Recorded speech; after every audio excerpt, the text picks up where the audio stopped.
মুস্তফা ফিরোজ, আমি অন্য একটা ঘটনা নিয়ে একটা আলোচনা করতে চাই। যে জিনিসটা হলো যে আমাদের এখানে অনেক বড় বড় ঘটনা ঘটে, কর্তৃপক্ষ সেটা প্রতিকারের আশ্বাস দেন, এবং আমরা দেখলাম যে হাদির মৃত্যু নিয়ে অনেক কিছু হলো। হাদির কে মানে এটা নিয়ে হইচই হলো, হাদির লাশ নিয়ে হলো, হাদির চিকিৎসা নিয়ে হলো, হাদির কবর কোথায় হবে সেটা নিয়ে হলো। আমি আমি আমি এই মোটামুটি সব জায়গায় এক ধরনের রাজনীতি দেখি।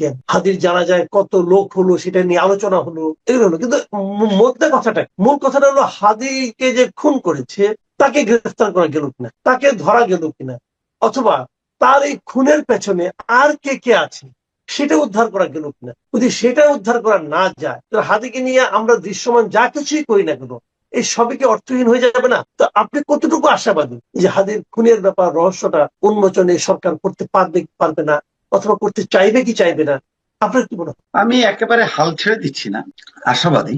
কিন্তু এইটার উপরে আর একটু মনোযোগটা বিচ্ছিন্ন হয়ে গেল কিছু অনভিপ্রেত বা ইচ্ছাকৃত কিছু ঘটনার কারণে। হাদির হত্যাকারীরা আসলে মানে হাদি ধরেন একটা ঘটনা সৃষ্টি করার জন্য এটা করা হয়েছে, কিন্তু হাদি এমন কোন, এখন হয়তো বড় ফিগার মনে হবে লক্ষ লক্ষ মানুষের জানাজার দেখে, কিন্তু হাদি কিন্তু ওই মাত্রার কোনো না, মানে বিশাল ব্যাপার ছিল না, কিন্তু বিশাল ব্যাপারটা তৈরি করা হয়েছে।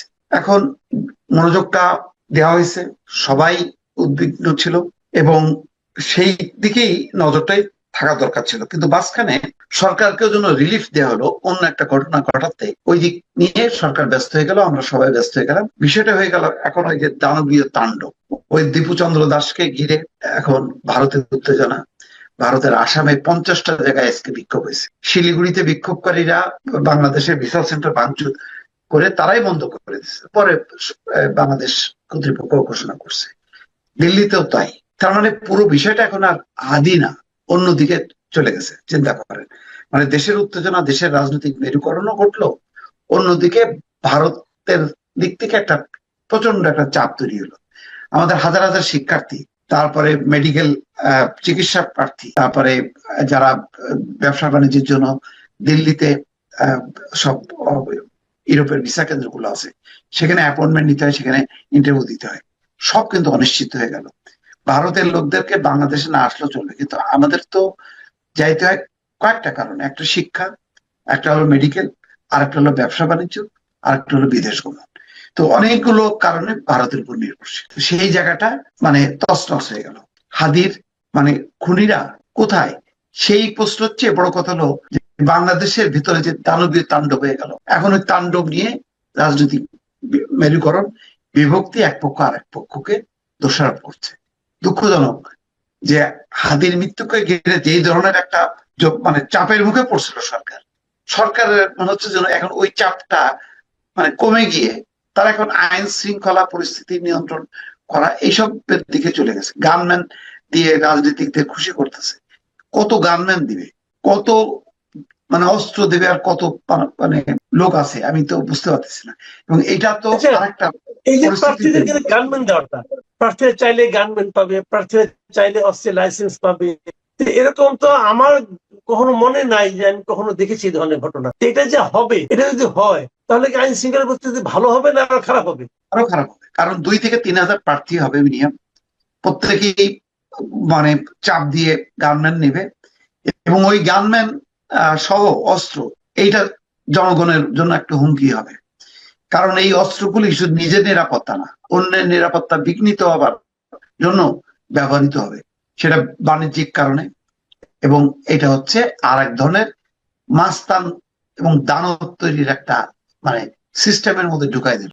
এতে সরকার মনে করতেছে সে বেঁচে গেল, তোরা গানম্যান আর অস্ত্র নিয়ে ব্যস্ত থাকে, এবং এর ফলে আইন শৃঙ্খলা পরিস্থিতির আরো অবনতি হবে। আপনাকে বলে রাখলাম, দেখেন এই গানম্যান দ্বারা মানে কত ব্যবসায়ী হুমকির মুখে পড়ে, কত সাধারণ মানুষ জিম্মি হয়, আপনি এটা মজাটা বুঝতে পারবেন কয়দিন পরে।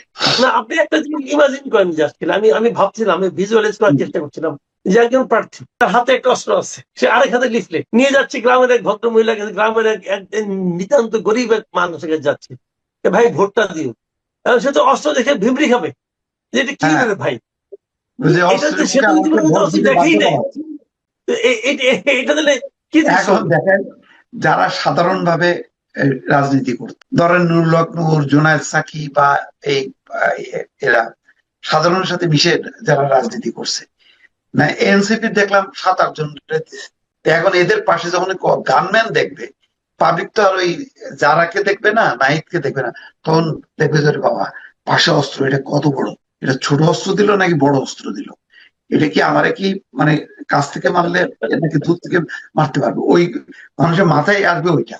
আপনি বুঝেন না, একটা গানম্যান থাকলে তো তখন মানুষ একটু ইয়ে হয়ে যায়, শিক্ষিত হয়ে যায়, ওই বাপরে বাপ, তাহলে আমাকে একটু সাবধানে কথা বলতে হবে, আমার এমন কোন আচরণ করা যাবে না যে আচরণে ক্ষিপ্ত হয়ে আমার না গুলি করে দেয়। তা আপনি অস্ত্রটা আরো ছড়াই দিচ্ছেন, এটা তো এটা মানে ওই প্রধান উপদেষ্টা যে বলেছেন যে উনি একটা সন্তুষ্ট করে অসাধারণ ফেলতেছেন। আপনি ভোটের উৎসবের বদলে ভোটটাকে একটা সশস্ত্র উৎসবের মধ্যে মানে বানায় ফেলতেছেন।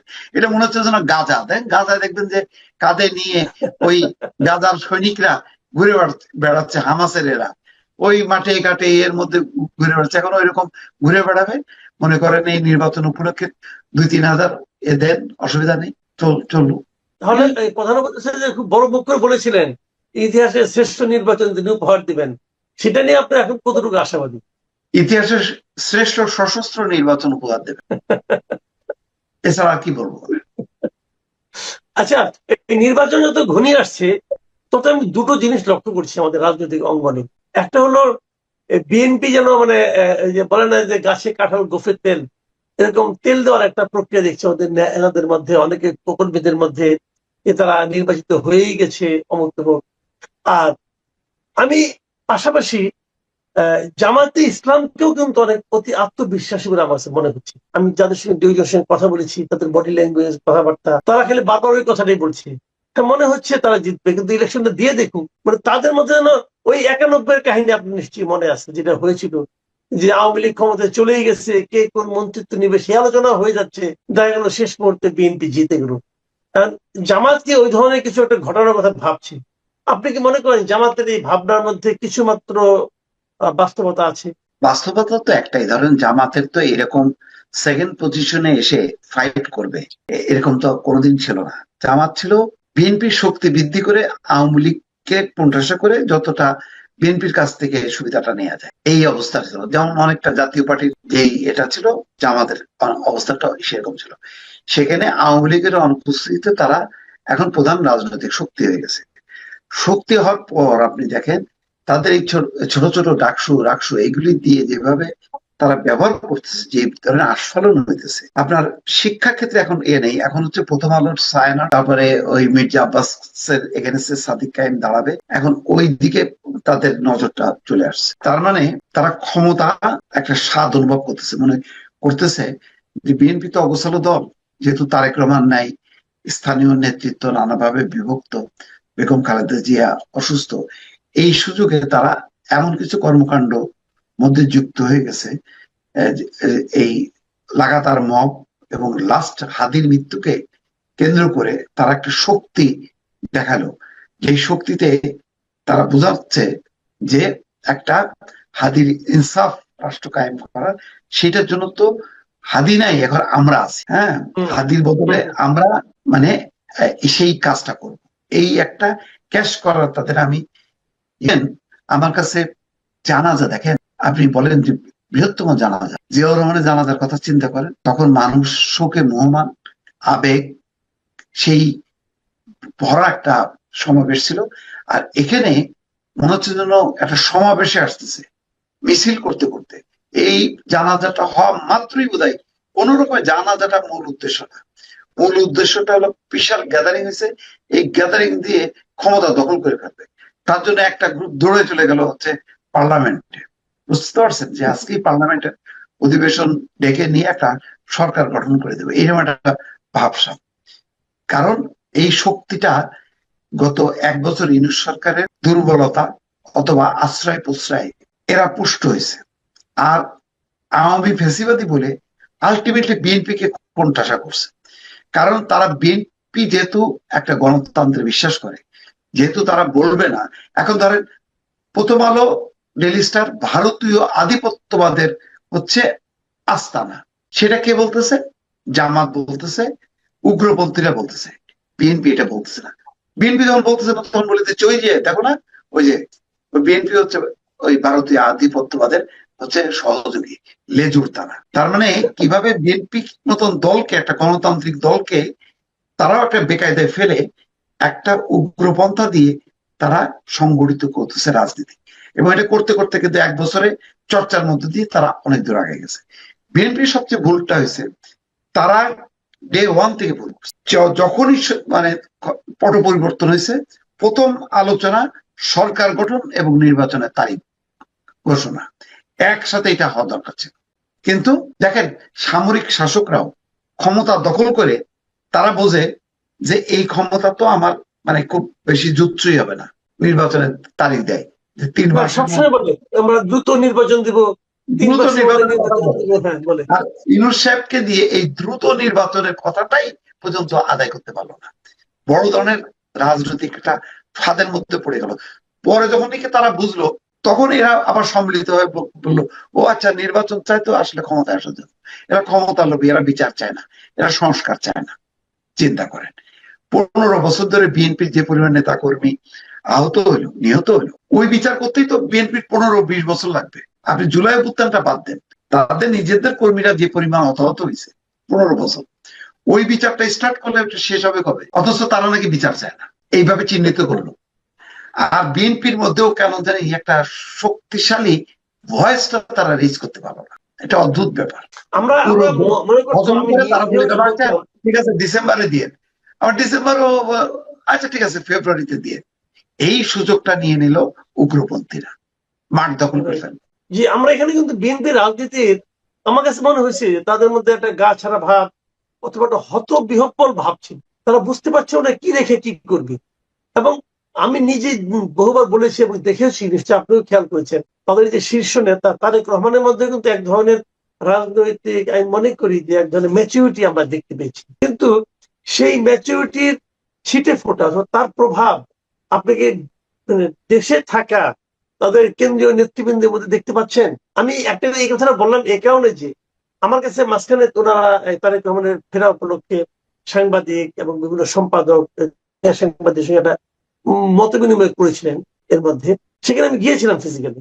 আমার কাছে যেন মনে হলো যে এদের মধ্যে অনেকেই সেই আগের ধারা অনুযায়ী তেলের বোতল নিয়ে প্রস্তুত হচ্ছে এবং সবাই বলা বলি চেষ্টা করছেন যে না, বিএনপি নিশ্চয়ই আমাদেরকে কথা বলার সুযোগ দেবে, মানে ওই একই স্টাইলে চলছে।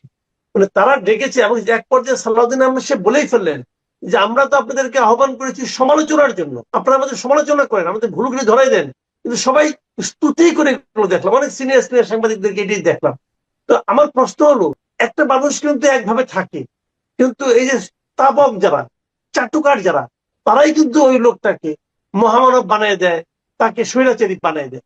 তো আপনি কি সে ধরনের কোনো আশঙ্কা দেখছেন কিনা বিএনপি, যদি বিএনপি ক্ষমতায় আসে হাইপোথেটিক্যাল? এখন অবস্থাটা হলো, দেখেন সংকটটা কি। সংকটটা হচ্ছে বাংলাদেশে একটা গণতান্ত্রিক শাসন ব্যবস্থায় প্রবর্তন এবং গণতন্ত্র সবচেয়ে এখন মারাত্মক হুমকির মধ্যে পড়ছে। কারণ মৌলবাদী শক্তি, উগ্রপন্থার যে উদ্ভবটা ঘটছে, কথায় কথায় যেভাবে নেমে যাচ্ছে, সেভাবে কথায় কথায় গণতান্ত্রিক শক্তি মাঠে নাই। বিএনপির দরকার গণতান্ত্রিক সমস্ত শক্তিকে ঐক্যবদ্ধ করা। কিন্তু আমার মনে হয় বিএনপি শুধুমাত্র নির্বাচন কেন্দ্রিক চিন্তা ভাবনা করছে, কিন্তু ওই নির্বাচন করতে করতে তারা মাঠটা পুরো কিন্তু খালি করে ফেলছে।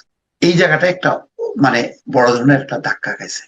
জামাত দেখেন, তারা জানে যে এই মানে কি বলে গণভোট হবে না, অথবা ওই দ্বিকক্ষের পার্লামেন্ট হবে না, কিন্তু খামাখা কয়েকটা ইস্যু তৈরি করে তারা কিন্তু দ্রুত করলো কি, মানে যত ইসলামিক দলগুলো আছে তাদেরকে ঐক্যবদ্ধ করলো। তার বিপরীতে বিএনপি কি করতে পারলো? বিএনপির মধ্যে কিন্তু সেই রাজনৈতিক চেতনাটা নাই। যে বিএনপির বাইরে গণতন্ত্র মঞ্চ আছে, আরো বাম রাজনৈতিক দলগুলো আছে, তারা ক্ষমতা আসতে পারবে না, কিন্তু তারা বলতেছে দ্রুত নির্বাচন দরকার। সিপিবির বক্তব্য দেখেন, বাসদের বক্তব্য দেখেন, তারা ডে ওয়ান থেকে বলতেছে দ্রুত নির্বাচন দরকার, গণতান্ত্রিক শাসন ব্যবস্থায় ফেরা দরকার।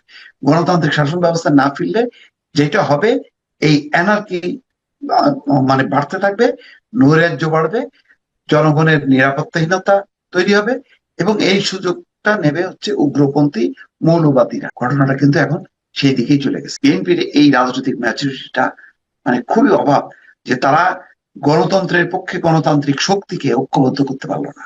করেনি। এখনো পর্যন্ত যে সমঝোতা সেটা কিন্তু নির্বাচন কেন্দ্রিক, কিন্তু রাজনৈতিক কেন্দ্রিক না।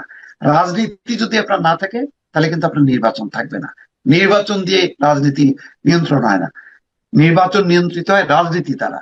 সেই রাজনীতির মাঠে বিএনপি কিন্তু মানে বিচরণ করতেছে না। এটাই আমার কাছে শঙ্কা হচ্ছে যে আহ মানে বিএনপি শেষ পর্যন্ত রাজনীতির মাঠ যেহেতু ছেড়ে দিচ্ছে, পরে তার ধাক্কায় নির্বাচনী মাঠ না এলোমেলো হয়ে যায়। আমি ওই সংখ্যাটা দেখছি। জি, আমি আমি আপনাকে শেষ প্রশ্নটা করছি, আলোচনা লম্বাই হলো। শেষ প্রশ্নটা হলো যে এই যে বিএনপি নিয়ে আলোচনা হলো, জামাত নিয়ে আলোচনা হলো, আমার মানে জানতে খুব ইচ্ছে, জাতীয় পার্টিও সম্ভবত নির্বাচনে আসবে, কারণ তাদেরকে নিয়ে এখন আর কেউ অতটা মাতামাতি করছে না। তো ধারণা করি তারা নির্বাচনে আসবে, এনসিপিও নির্বাচনে আসবে। এনসিপি এবং জাতীয় পার্টির রাজনীতি এবং ভবিষ্যৎ নিয়ে আপনার মূল্যায়ন? এইটা ধরেন খুব সাময়িক, আসলে এই নির্বাচন আস্তে আস্তে এইগুলি হয়ে যাবে এবং এইগুলি একটা একটা স্রোত ধারায় চলে আসবে। মানে এখন ধরেন আপনি বিকশিত হইতে চান কিভাবে? গণতান্ত্রিক শক্তি হিসেবে যদি বিকশিত হইতে চান তাহলে গণতান্ত্রিক শক্তির মধ্যে থাকতে হবে। আপনি বিচ্ছিন্ন থাকবেন, আপনি উধাও হয়ে যাবেন। তো এখন আমার যেটা ধারণা যে আলটিমেটলি জাতীয় পার্টি হয়তো কোনো না কোনো একটা ধারার সাথে যুক্ত হবে, কিন্তু সেই ধারাটাই যাতে যুক্ত না হইতে পারে সেই কারণে খুব প্রবল ভাবে বলা হচ্ছে যে এই জাতীয় পার্টি হচ্ছে আওয়ামী লীগের দোসর।